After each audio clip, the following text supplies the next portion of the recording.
Climate change is a global phenomenon affecting the environment, agriculture, and many other things. But as man grapples with the challenges of climate change, science and technology have made it possible to predict the phenomenon, while mitigation strategies have been developed. Tonight on the program Transforming Agriculture in Nigeria, we are focusing on the 2026 seasonal climate prediction by Nigerian Metrological Agency NIMET, with emphasis on how it affects the agricultural sector. But before then, we have news from the diary of the Federal Ministry of Agriculture and Food Security. I am your host, Gabriel Ojile. Keep watching. From the north to the south of Nigeria lies over 70 million hectares of arable agricultural land. A country teeming with agricultural potentials, where crops like rice, maize, wheat, sorghum, cassava, yams, fruits, and vegetables thrive. Vast opportunities abound in cash crop production like oil palm, cocoa, cashew, rubber along the value chain, and a temperate weather for healthy livestock rearing. Invest today in production, processing, and marketing of agricultural produce. Invest for wealth creation, job opportunities, and upliftment of livelihoods. Agriculture in Nigeria, where return on investment is guaranteed. Transforming Agriculture in Nigeria begins with a news segment. In our lineup, federal government launches global project Soil Matters to support soil health. Also coming up, Senate passes 3 bills on agriculture. Stay tuned for details of these after this break.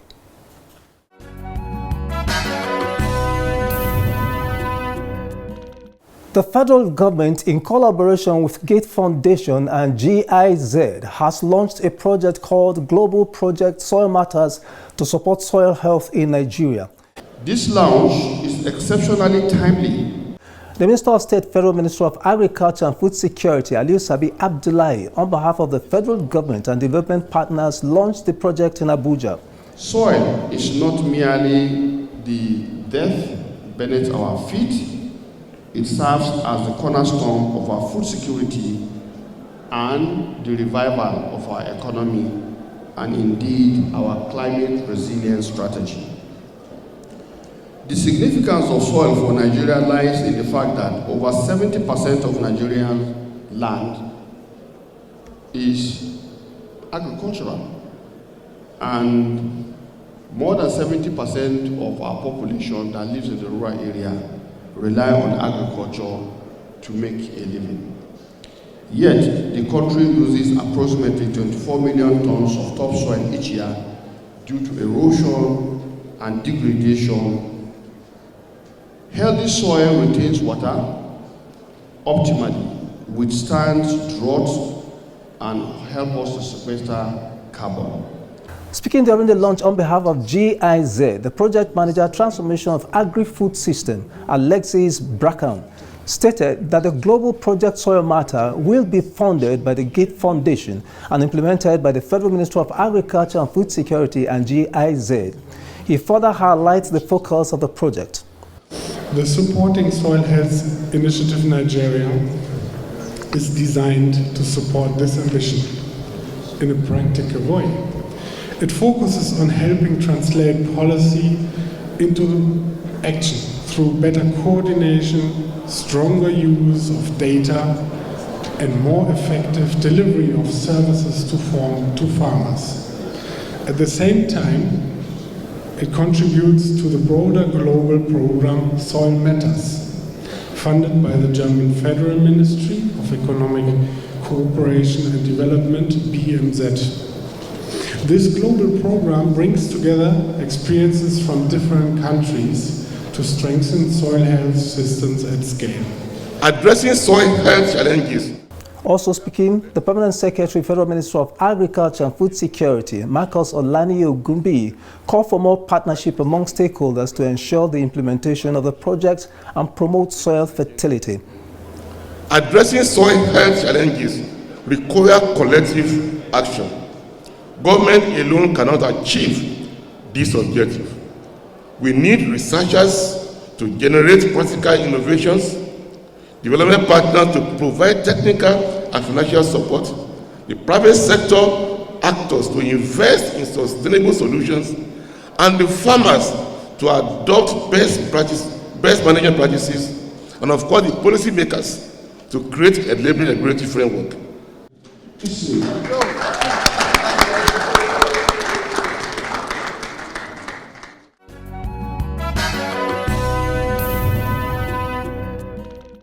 The National Assembly passed 3 bills on agriculture to enhance research, production and food reserve in the country. The bills include National Food Reserve Agency Establishment Bill 2026, National Cassava Policy Coordination Council Bill 2026, and the National Rice Development Council of Nigeria Establishment Bill 2026. Bill 2026, SB 139, third reading, taken and passed. In his earlier presentation of the report of the Committee on Agricultural Production, Services and Rural Development, the chairman of the committee, Senator Saliu Mustafa, stated that the bills will enhance research, increase production, and ensure food reserve for the nation, respectively.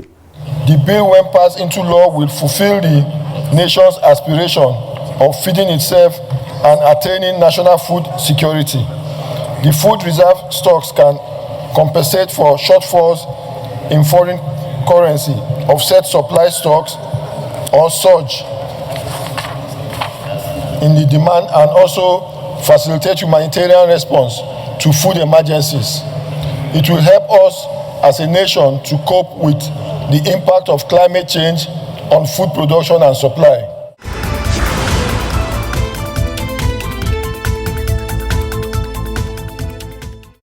Welcome back.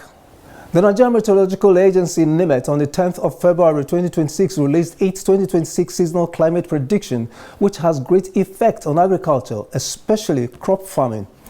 In our next segment, records of the Federal Ministry of Agriculture and Food Security, we are focusing on what farmers, policymakers, and the general public need to know about this year's predictions and what should be done to mitigate the effects of climate change on agriculture to ensure food security. Keep watching.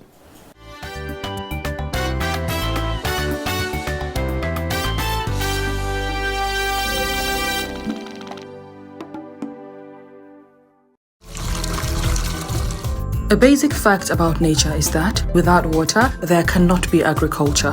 Agriculture, particularly crop farming, is practiced either as rain-fed agriculture or irrigation farming. In Nigeria, majority of farmers depend on rain-fed agriculture than irrigation. But one of the downside of rain-fed agriculture is lack of control of the amount of rainfall a farmer gets. As seasons change, rain-fed agriculture is also affected by climate change. What then is climate change? When you talk about issue of climate change, either in agriculture or other sectors, climate change means a change in the weather pattern over a long change in the weather pattern over a specific period of time or over the years, causing a rise in temperature. So that change and the temperature that rises, you find out that it has a critical effect on agricultural sector, be it food security, be it food system as a whole. Climate change affects agriculture and the environment in many ways, including reduction of crop yield, rising temperatures, droughts, flooding, increased pests and disease. Excessive rainfall washes away soil nutrients, while low rain causes desertification and soil erosion, which reduces the quality of farmlands, among others. All those little small changes in temperature can cause flooding. You can see we're having more of flooding. When you look at it, we're having more of flooding, we're having more of sea rise, we are having more of droughts. Even disease, pest diseases, we're having some of them changing condition that we do not really expect. So, but by the time you are practicing climate smart agricultural practices, you find that this help you to adapt as well as make you be resilient to it. So if you remember, I was just talking about the 3 components of climate smart agriculture. One is for you to increase production while still battling that climate change. Second is adapt. Yes, this climate change is here. What do I do? We can't run away. We must have to survive. This is art. We must have to survive. In surviving, you must have to adapt to whatever situation you find yourself. The Nigerian Metrological Agency NIMET has been very helpful over the years with its seasonal climate prediction. On the 10th February 2026, NIMET unveiled the 2026 seasonal climate prediction as an early warning to help farmers, policymakers, and the general public to prepare to mitigate the negative effects of climate change this year. According to the Nigerian Metrological Agency, there will be pre-onset, the onset, dry spell, and cessation period in different parts of the country. It, however, warns that the pre-onset rain that comes before the rainy season is not a good time for farmers to plant. You may agree with me that in the month of March, even the month of February, we had rains in Abuja. These are what we call the pre-onset activities, and they are driven by some climatic drivers, and they at times confuse our farmers. When they see these early rains, they run to go and plant. But it is captured in the document, clearly captured, that there will be pre-onset events that will come before the major onset. And it is driven by those climate drivers like the Madden-Julian oscillation and the mid-latitude wave that bring in moisture into the country. So these events have been happening. So but thereafter, then the main onset will take place. And what we are cautioning farmers about this is that those early rains, you may go and plant and there will be little or no rain. And this may lead to replanting and loss of input. According to the NIMET predictions, earlier than normal onset of rainy season would likely occur in Bayelsa, Rivers, Benue, Kogi, as well as parts of Kebbi, Jigawa, Niger, Kano, Katsina, Adamawa, Taraba, Oyo, and Nasarawa states, while Borno State would have a late onset. It also predicted that the beginning of the annual rainy season would come at different times across the country. The actual rainy season would start in Bayelsa State on the 23rd of February 2026. The central states of the country would have the actual rainy season by 21st April to 15th of May, while the actual rainy season in most of the northern states is predicted to commence between 18th to 23rd of June 2026. The actual onset of the rain, you find out that places like Bayelsa, based on the document, you see around 28th of February into the first week of March, the coastal parts of Bayelsa will start experiencing their own rainfall. That is the first area that experiences rainfall every year in the country. And as we move into the year, it moves northwards. And so when you come to the central, the inland states, places like Osun into Imo states, parts of Abia, those inland states, and the rest. So we're looking in around April, right? So when you come to the central state like Abuja, that's the FCT, you look at Kogi, Kwara, into Benue. So we're looking at May, and southern Taraba into May, and southern Adamawa too into May. Then when you come to places like Sokoto, Katsina, Zamfara, Kebbi, Yobe, we're looking at the first week of June. NIMET also predicts that there will be dry spells, which in the absence of rain when the rainy season has been established. In the south, April, May, June, they may experience some dry spell or drought that may affect crop, and this may last up to 15 days or more, particularly places around Lagos, Ogun, and part of Oyo State. This is very, very important to farmers to pay attention. It may even graze along Osun and the rest, so farmers should pay attention to that area. Then, when the season is fully established in the north, the dry spell is predicted for the period of June, July, and in some cases into August, particularly in Kwara State. Kwara State looking at areas around Kayama, Baruten up to Pategi, and it may even graze part of Ilorin. So this is very important. Then this may come into Kogi State. So farmers should pay attention and prepare, because this is early warning. Then the northern fringes of where you have places like the Borno, Sokoto, Yobe axis, and some part of, so those dry spell will come.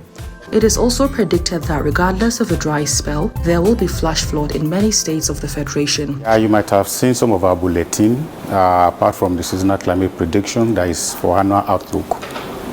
Weekly we issue out what is called heavy rainfall forecast that has to do with the amount of rainfall to be expected within a specific period of time. When you have certain amount of rainfall that is expected to be heavy in nature, then we quickly alert the public by way of issuing this bulletin and also issue alert and weather warning. This is to let the public know that heavy rainfall in terms of severity is coming. And when you expect that, you have to plan ahead. As a farmer, you know that can be dangerous because when you have your farm flooded, it depends on the stage of the farm. That is also not good for the farming process. So it's very important to know that within this period, you expect heavy rainfall and you plan ahead for that. We have seen the annual flood outlook issued by NISA that indicated that for the period during this rainy season, about 33 out of the 36 plus FCT should watch out for flooding. They are high-risk flood states. So because of that, and coupled with the seasonal climate prediction we have issued out, if you look at the content, we see all the states highlighted for possible flooding within this year. So the advice is for general public, particularly farmers, to watch out. If your state is within the state mentioned, you have to be proactive enough to take necessary precautions so that you will not be caught unaware.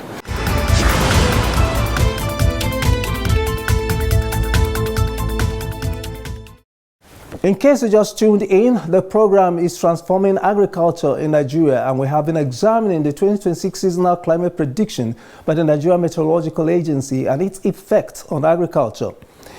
In our next segment, Partners for Development, we are focusing on efforts of the Federal Ministry of Agriculture and Food Security over the years to promote climate-smart agriculture.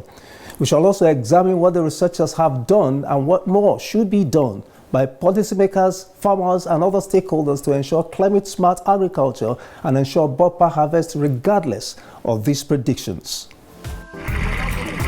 Modern agriculture is climate-smart agriculture. This ensures that farmers can continue to enjoy and have bumper harvest in spite of climate change. The Federal Ministry of Agriculture and Food Security has over the years been promoting climate-smart agriculture, such as the use of improved seeds, soil testing, precision fertilizer application, downscaling trainings for farmers on the NIMET prediction, among others. Some of the climate smart agricultural practices that we deploy over the years, because we sensitize our farmers, but in sensitization there must be a way where you implement some of those strategies or practices for them to be able to learn from.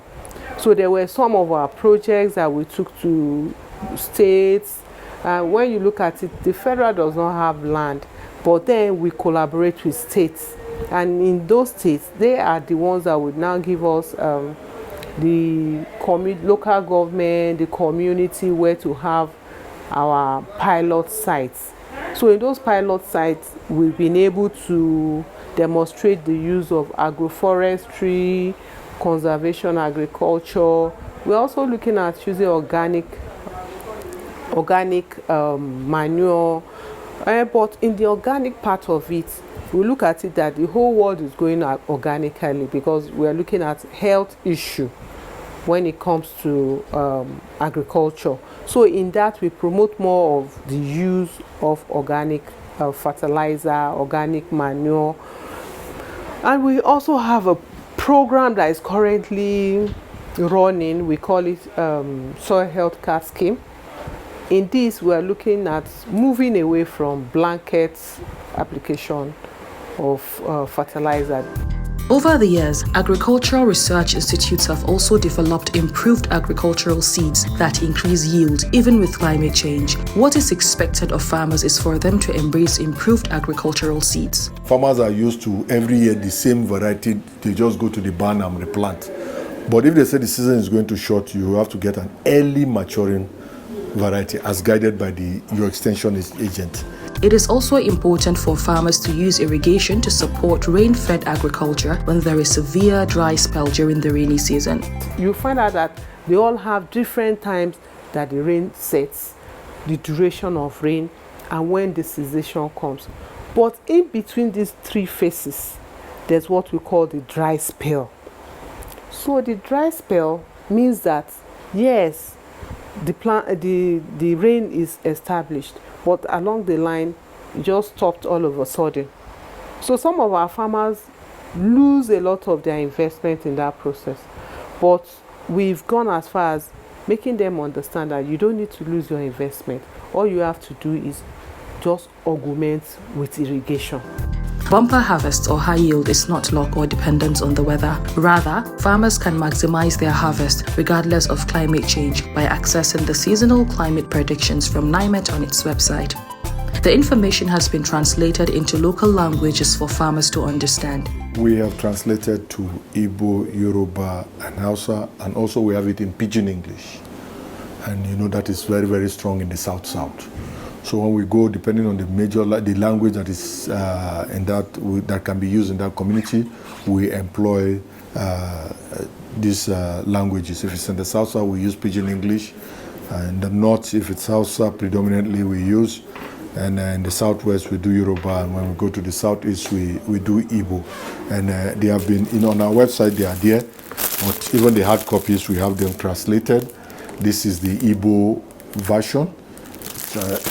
This is the Hausa version of the SCP. This is the Yoruba version of the SCP. And obviously, our Pidgin English. Then for policymakers like commissioners, governors, people that don't, probably this one may be very heavy, we have reduced it, the SCP for policy making, so that you look at it for policy direction. If it's agriculture, you look at it and see how you can take quick action. This can be handy in the car and things like that. Policymakers on their part have a responsibility to access NIMET seasonal climate predictions so that they can provide timely intervention to farmers in the form of improved seeds and other techniques that support climate-smart agriculture.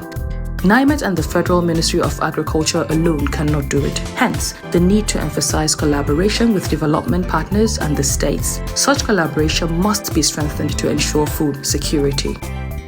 We've been working closely with stakeholders. For example, there's a project being funded by the Gates Foundation and under the coordination of the Sahel Consulting. So with that, we've been able to cover after the release of the forecast, the first place we went to Bayelsa, we have downscaled in Bayelsa through that project. We have done the same for Anambra and Oyo. And this week we'll be in Kogi to downscale using that project. Then with the IFAD project, the IFAD Life ND, we have downscaled in the Niger Delta, all the states in the Niger Delta. We've done that as early as possible with the support of that project. And also with the support of the IFAD VCDP, we have also supported the 9 states they are covering, mostly the central states and some parts of the south, including Taraba, Kogi, Niger, Kwara, if I'm correct, then Anambra, Ebonyi, Ogun State. Therefore, the Life ND is all in the Niger Delta states we've covered. So partners like this, they come and we try to reach out to them.